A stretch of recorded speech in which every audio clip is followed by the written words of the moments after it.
Hello, YouTube. Oh, I have a new machine here.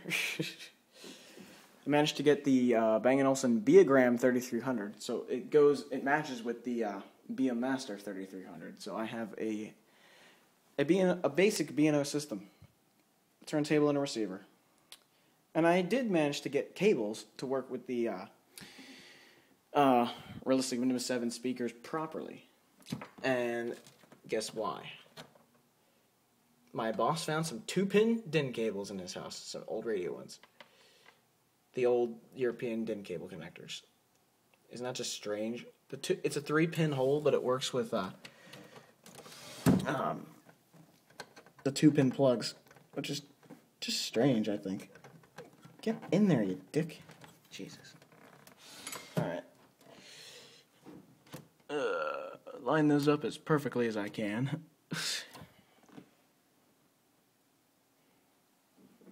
Oh yeah. Now, just to show you that these speakers do in fact work, let's go to the radio.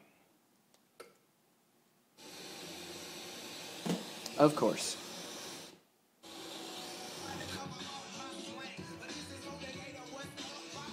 Okay, why is it on the wrong station?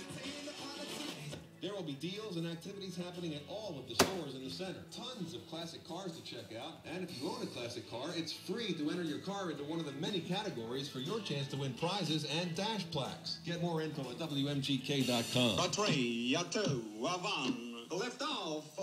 A lift off. Block begins now on MGK. Oh yeah. Ballroom Blitz. Good song.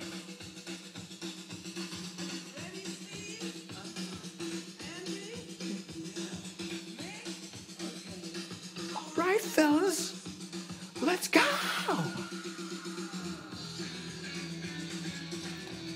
Good song, but I don't want copyright infringement up my ass, so yeah. Oh yeah, I should show you guys the platter of this.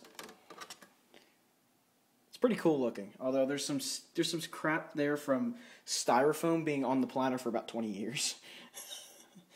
I don't know how I'm going to clean that off. Probably with either dish soap. I'll probably take the platter off, submerge it in some, hot water, wash it with some dish soap. If that doesn't work, I'm gonna have to try degreaser. Yeah, I don't know how the hell I'm gonna fix this one, or clean this off properly. If any of you guys have had experience with cleaning like grime off here before, please let me know. If any of you have had B&O turntables before. The thing is, they have grooves around it like a record. Like, the metal actually goes in a loop, like circles, little circles. I'll put the record back on. Alright. And we'll show you the record player works. David Gilmour. I recommend this album in any format. It's just awesome, you know. Now, this is interesting. The turntable takes a 7-pin DIN. As you can see, you can unscrew, well, you can't really see it, but you can unscrew the top two. They're a little bit bigger, but blurry. The 2 pins in the top have a distinct advantage. They do something that, they allow you to do something that I'm going to show you in a second. As soon as I get the freaking cable back in. There we go. Alright. Now, check this out. I have the remote here. I press phono button. Watch what the turntable does. Oh yeah.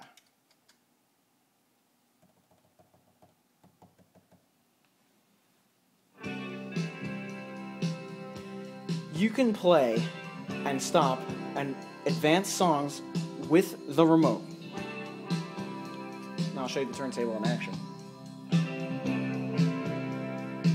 Cartridge is an MMC3, which will be replaced with an MMC4 eventually. This is only a temporary cartridge. The cartridge that originally came on it was an MMC2, but it did not work with one channel. One channel was out. The left channel was out.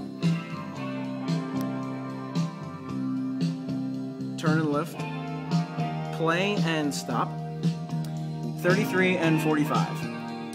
And the play and All these other buttons go through to the top buttons here.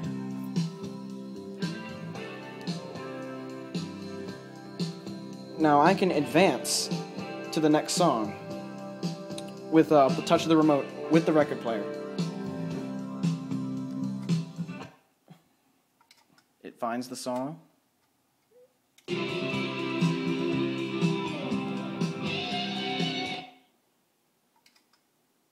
How cool is that?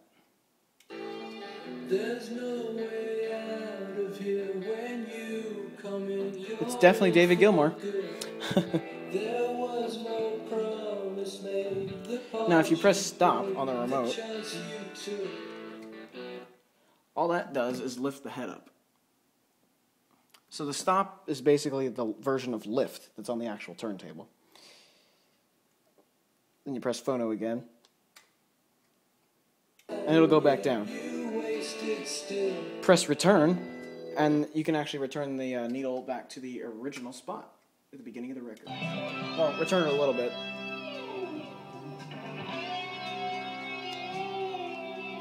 Press return, hold return down, I guess.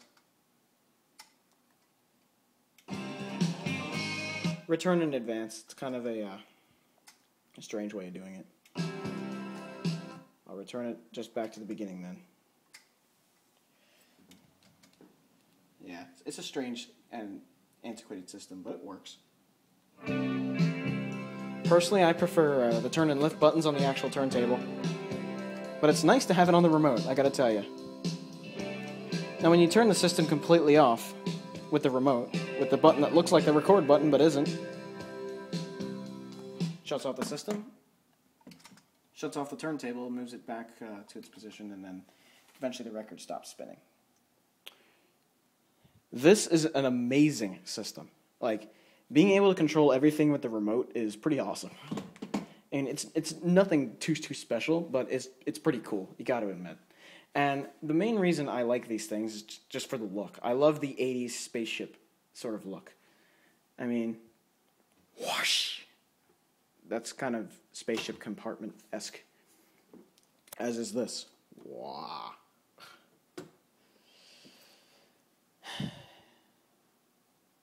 Ba ba ba ba ba, I'm loving it. There you go. I'm starting to like this B&O system. It's growing on me. Not when you get the cables and everything set up properly, it's a great system. And especially when you match it with its own components. It's awesome that way. And the only advantage you really get is being able to use the remote. That's the biggest advantage. Biggest advantage. This turntable is also from 1986, as is the receiver. So, yeah. Thought I'd show you that I got this baby working in a usable condition. And I'm very, very happy.